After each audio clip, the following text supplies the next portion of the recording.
Jeg står lige, som du kan se på skiltet her, på Auning Camping, eller Djurslands Perle, eller Camp Djursland. Og chefen Kært barn har mange navne, ikke? Ja, men sådan er det jo. Og chefen her, campingfatter, han har lovet lige at give mig en rundtur, så jeg kan se, hvordan sådan en rigtig hyggelig campingplads ser ud. Vil vi gå en tur? Lad os gøre det.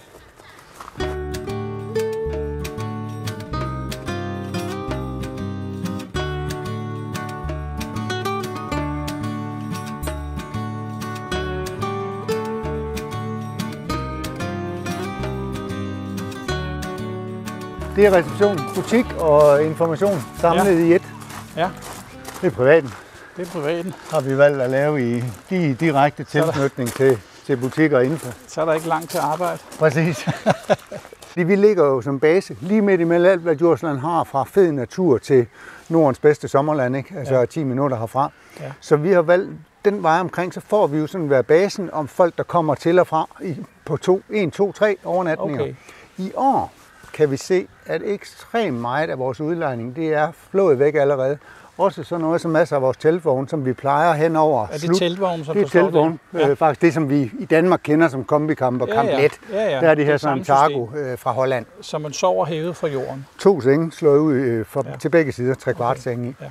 Men de plejer normalt henover slut maj, juni måned at blive booket med 1, 2, 3 overnatninger. Ja. 80% af dem, de er væk hen over sommeren til ugeophold. Okay. Det er simpelthen folk, der siger, nu er det sommerferie i år, vi tager, fordi vi ikke skal ud og køre sydpå os. Ja, så vil man blive længere. Ja. Så derfor valgte vi at sige, nu tager vi chancen og siger, nu kører vi simpelthen dagsbasisudlejning på hele Mulchausen. Ja. Valgte så at sige, vores 5 campingvogne, som vi også har, og den store komforthytte, dem kørte vi så ugebasis på lørdag. Men så havde de muligheden på teltvognen. Ja. Og det gjorde jo, at vi har et kæmpe marked i samarbejde med Djurs Sommerland. Når folk sidder og kigger, og de vil have 2 dage i Djurs Sommerland, så kigger de jo mange gange på, de kører måske op hjemmefra, tager et Djurs, for de har fået billetten det hele, når de booker det online, så får de simpelthen filer med deres entrébilletter, så kan de køre på hver dag om dagen. Finder de ud af, okay, hvor kan jeg få lov at overnatte hen mellem de her 2 dage i sommerferien? På en campingplads. Der ligger jeg jo så lige 10 minutter derfra. Ja. Og så kommer de herud, og så er de her overnat, hygger sig om aftenen. Typisk kommer de herud sådan ved 7-9-tiden, afhængig af hvornår på sæsonen det er. Ja. Sidder og hygger sig hernede på legepladserne. Finder ud af, kæft, det der camping, det er sgu da egentlig ikke så tosset. Fordi mange af dem har aldrig været på campingplads før. Og så er der nogle af dem, der hænger ved. Den sjoveste vi havde, de var i en teltvogn i 3 dage, et år. 3 uger efter, der ringede hun og spurgte, om de kunne få en sæsonplads, fordi de lige kunne campingvogn. Det må man sgu sige, der er nogen, der er blevet fanget af det sådan. Ja. Det her, ikke? Altså, hej Bølle. Hej. Og der er vagthunden. Ja. Jeg plejer at kalde dem hamster. Så sent som nu her sidste år, da vi gik i gang med en stor renovering af vores servicebygninger, hvor flere kom til, men det fungerer jo. Det var rent og pænt altid. Ja. Men det begyndte også at være sådan, at vi begyndte at have svære ved at holde det rent. Ja. Okay. Og så tænkte vi, okay, så er det nu, det skal være. Ja. Men her kan jeg allerede se, at du har forskellige pladser. Ja. Det der, det er nede i dalen, men heroppe bag i mig, det er jo oppe i skoven. Lige præcis. Og der kan man jo ligge med ryggen mod en skov. Så når hollænderne kommer til Danmark, som de jo gør igen på et tidspunkt, så elsker de at ligge her. Ja. Hvorfor? Skoven bagved. Der, ja. For det har de ikke formået af dernede. Lige præcis. Det er jo fladt som en pandekage. Ja. Det er jo ligesom at køre til Vestjylland. Men kan de have alle deres ting for hollænder, specielt hollænder, der kommer med en trailer? De stiller jo simpelthen så meget op med køkken, at de skal rigtig campere. Ingen problem. Altså, det her er faktisk vores allermindste pladser. Den her? Ja. Den type pladser, vi har herhen, er det, vi karakteriserer som de gule pladser, som er vores små pladser. Der kan man jo køre lige ind og koble af og holde. Men det er de små pladser, vi har. Ja. Det er luksus. Det er dejligt at gå og kigge ud over pladsen her. Jeg kan godt huske, da jeg var første gang, der kom vi den vej rundt med sommerkaravanen. Ja, lige præcis, hvor vi lå nede i bunden. Hvor man ligesom kører og tænker, hvad søren er det, når det ligger der, så kan man ligge her. Og der er faktisk mange gode muligheder her. Vi plejer at kalde det vores park, når man står herude. Og folk, hvis de ligger hernede, så kan de ligge og kigge ud over parken. Jeg ved ikke, hvorfor jeg kommer til at tænke på Sverige lige pludselig. Men det er jo fordi, det er en naturplads, men jeg synes, når jeg går her, så er det mere Camp Djursland, end det er Auning Camping. Helt sikkert. Og det er også det, altså vi har bevidst i de sidste 2-3 år, alt hvad vi sådan er ude at gøre, jamen der er det mere, altså vi tager Auning Camping med ind stadigvæk, men det er Camp Djursland navnet vi bruger, og det er faktisk også det, når vi går ud og laver nogle ting, så er det også det, vi bruger webmæssigt på, hvis vi er ude på udstillinger eller noget andet, for ligesom at begynde at få indprintet den i stedet for Auning Camping. Ja. Det er jo en atypisk sæsongæst. Det må man sige. Kæmpe lufttelt, og så et par Kawasaki'er. Ja.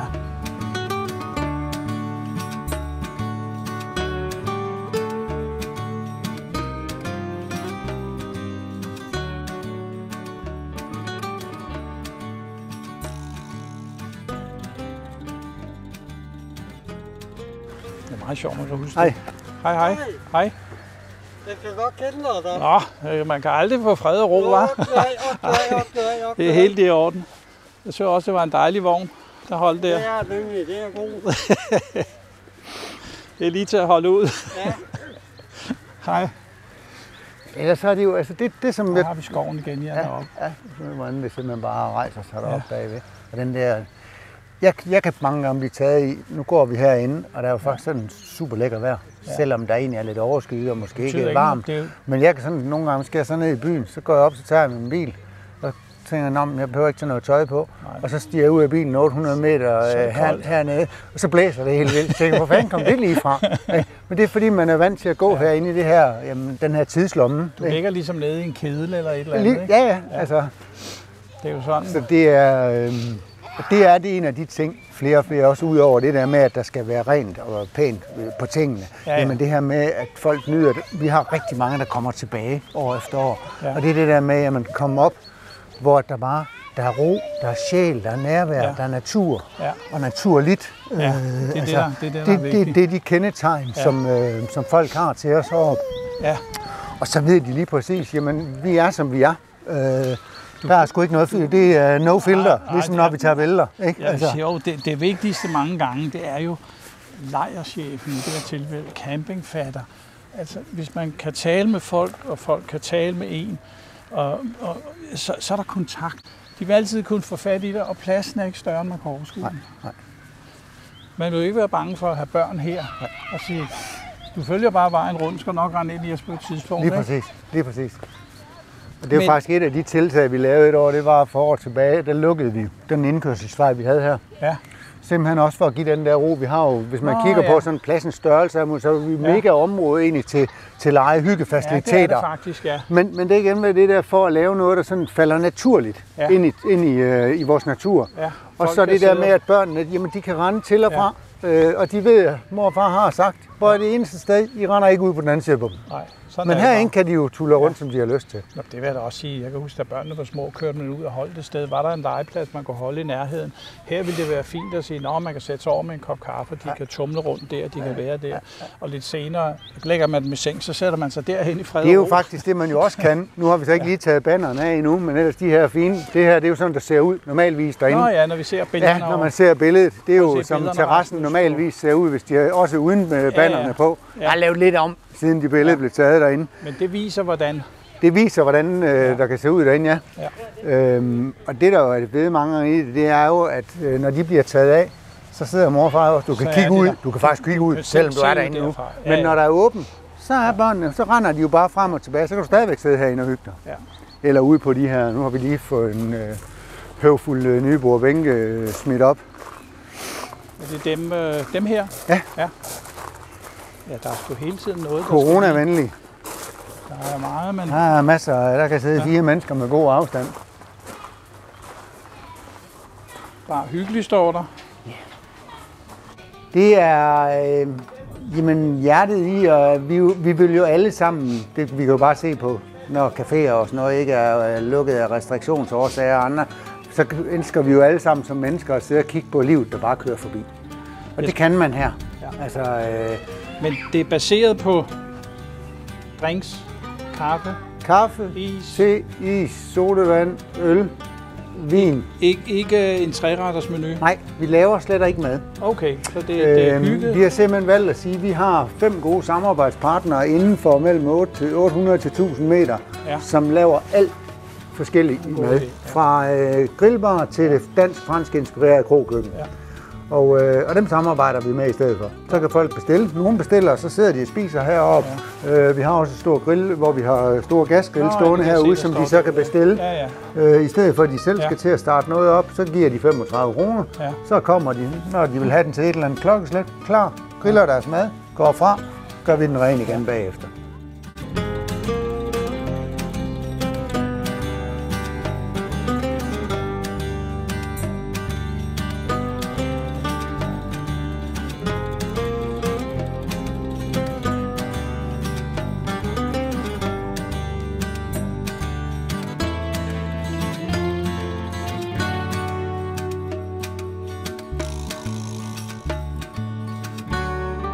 Og dem, der har set det før, så træder vi lige ind i en anden tidsalder. Så du siger, at da din feriedag startede, og du lukkede campingpladsen, der gik du herover? Der gik jeg herover og begyndte, og jeg startede med at rive klinker af. Og arbejdede du så her til campingpladsen åbnede igen? Ja, og lidt til, fordi det gik jo, som det jo desværre tit ofte går, at ting går nemmere ind i hovedet, end de gør i virkeligheden. Så det har, som sagt, jamen, da vi lavede det sidst, der byggede vi alt det her. Nye kabiner i stedet for, kan man sige, de her gamle laminatting, så valgte vi simpelthen at sige, at jeg vil gerne have noget, der kunne have nogle almindelige døre og noget. Og den her gang har det så været, kan man sige, fra gulvhøjde og så op til alt, hvad der hedder rør og dispenser og så videre, så valgt at få alt det udskiftet, armatur og ja. Er det noget, du selv laver det meste af? Alt minus, at min VVS-mand han har været oppe og lavet alle de presrør, vi ser rundt omkring. Nå ja, så har det faktisk selvgjort og velgjort. Så det er din ferie, der er? Det er min ferie. Som en af vores gæster spurgte mig om i går, det er et spørgsmål, jeg tit og ofte får, når man har bygget og renoveret i 16 ud af 18 år. Nå, hvad håndværksmæssig uddannelse har du så? Jeg er glaspuster. Eller noget. Jeg er i hvert fald brancheuddannet isenkrammer tilbage i midten af 80'erne. Så, ja. Jo, man kan, hvad man vil, ikke? Hvis man vil det nok. Ja, det er sgu ikke. Hvis man brænder for det, så er alt muligt. Det her, det bliver så det ultimative udkøkken. Altså, forestil dig nu at stå her med view ud over alt liven og trafikken, der kommer trillende stille og roligt forbi herinde. Og så bliver der lige 4 vaskepladser herhenad. 3 gaspladser herover, ovn og mikroovn, så vi har. Nu siger du vaskepladser. Ja, til opvask. Jeg tænker bare på, burde der så ikke her cirka være en hylde? Nej, den er her. Ja, men der kan du ikke stille en øl, den vælter. Ja, men så skal de også over hente en ny jo. Altså, den kan balancere dig, men hvis det går galt, så falder den ned. Så, jamen, det er jo mere salg. For det er jo ofte mændene, der overvasker op, ikke? Men de har faktisk vist mig, at det fungerede fint, at der kunne stå en og vaske op, og så kunne de andre jo stå herude. Ja. Så kunne jeg det eventuelt holde øl. Ja, lige præcis. Og så har vi upgradet herinde også. Har den fået en tur? Det er rigtig godt, det her. Det kan jeg godt gå ind og kigge. Så skulle der gerne komme lys, sagde han, og lys det blæder. Også, ja. Og det ser sgu pænt ud, du. Men så trænger man vel også til at holde en pause, men så er campingpladsen jo Jeg var ved at overveje, om jeg ikke skulle udsætte åbningen i et par måneder, så jeg også kunne nå at få lidt ferie. Men jeg tænkte, så kommer jeg jo helt op til at kunne nå at tage uge 28, 29, 30, men det er selvfølgelig også business casen, den er jo. Ikke? Men jeg glædede mig faktisk helt vildt, selvom det her, man var træt og er træt ovenpå på alt det her.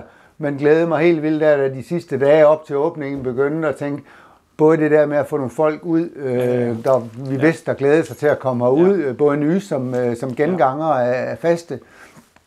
Og så det her med også, jamen, man har selvfølgelig også den der stolthed selv, få lov at vise det frem, man har gået og lavet. Og høre, hvad siger folket. Det vil jeg også sige. Det har været super tilbagemelding. Hytter. Man behøver ikke have en campingvogn, man behøver ikke have et telt. Nej. Man kan jo, du har hytter. Man kan jo leje en hytte. Ja. Og der har vi har forskellige. Vi har en komforthytte, bad og toilet. Det har vi ikke gjort så meget ekstra i. Jeg synes, vi ville egentlig godt selv have bygget nogen. Det står på måske min to-do-liste, hvis korpuset kan holde til det. Ja. Men ellers er jeg ikke meget for at købe dem til de penge, de vil have for de der store hytter. Nej. Så det her, det byggede jeg egentlig tilbage i, hold nu fast, det har faktisk stået siden 2005. Oktober 5, der gik vi i gang hernede. Det ligner og noget, tog dem i brug i april 6. Ja. Bygget i Lærk. Vi har valgt at sige, jamen alt, fra vi startede med dem her, der valgte vi en tråd, der hedder, at det er lærketræ, det er ral, og det er vandskuring. Okay. Og så er det sorte tage, enten af profiltag eller pap. Ja, så det falder ind i den der skønne natur og alle de forskellige typer af løvtræer og sådan noget. Det er det, jeg forventede, der var på Camp Djursland. Auning Camping kunne hytterne godt have været røde. Ja, det kunne de godt. Det var de. Hvis der havde været nogen, da vi kom, så ville de også have været røde, fordi alt andet var postkasserødt. Ja. Lad os prøve at kigge ind. Men sådan en her, det er sådan en elementær standardhytte til 4 personer. Ja. Vi har valgt at lave dem uden toilet. Hvad? Ja. Det har vi jo lige over ved siden af, så det er 25 meter cirka. Ja. Så har vi valgt at lave dem uden køkken. Ja. Og det er sådan egentlig at jeg synes, det der med at sove i mit køkken, det har jeg aldrig helt forstået. Og jeg måske også ærlig indrømme, jeg brugte heller ikke vores køkken ret meget i vores campingvogn, da vi havde det. Og der er hems deroppe. Der har vi så valgt at lave udkøkken lige ved siden af. Ja, og vi har valgt at lave selvfølgelig køkkenerne over i det andet. Så har man så bare alt sit eget grej i stedet for. Ja. Selvfølgelig hernede i. Ja, kødskab, og så har man gryder, potter, pander, service til op til 4 mennesker. Ungerne vil da elske at klatre op ad stigen. Lige præcis. Hej. Er det noget, vi lige tager et billede af dig? Nej, det er godt. Det er det nemlig. Per Næslein, ja. Nej, jeg skulle bare se, det er jo køkkenet til hytterne her. Det er der alle tiders. Det er rigtig hyggeligt. Det synes jeg er kanon i hvert fald. Jeg kan da godt lide, at man er ude, og man kan hygge sig, og du har et sted at sove, og det er det er enkelt. Jeg kan godt lide, når det er ting, der er enkle og simple. Ja, lige præcis. Det vi har villet med det her, efter nu 18 år, det har været den der at skabe den DNA, der gør, at når folk kommer her hos os, kører ind af indkørslen, træder ud af bilen, så træder de i princippet også ud af vores hjemmeside. Ja. Fordi så bliver det hele lige pludselig levende. Ja. Og der skulle de gerne have oplevet, og det har de sandsynligvis også, fordi ellers har de nok ikke valgt os, at det her sted, det emmer af et eller andet specielt. Ja. Der er sådan en speciel hyggeatmosfære heroppe, og når man så kommer ind, så er man lige pludselig en del af det. Ja. Og man er omfavnet af det, og det er i hvert fald det, vi også hører fra folk sige, at det er det, de vender tilbage til. Men nøgleordet, jeg vender jo tilbage til også at sige, at nøgleordet for mig er Camp Djursland. Det er det, og så er nøgleordet, det er godt værtskab.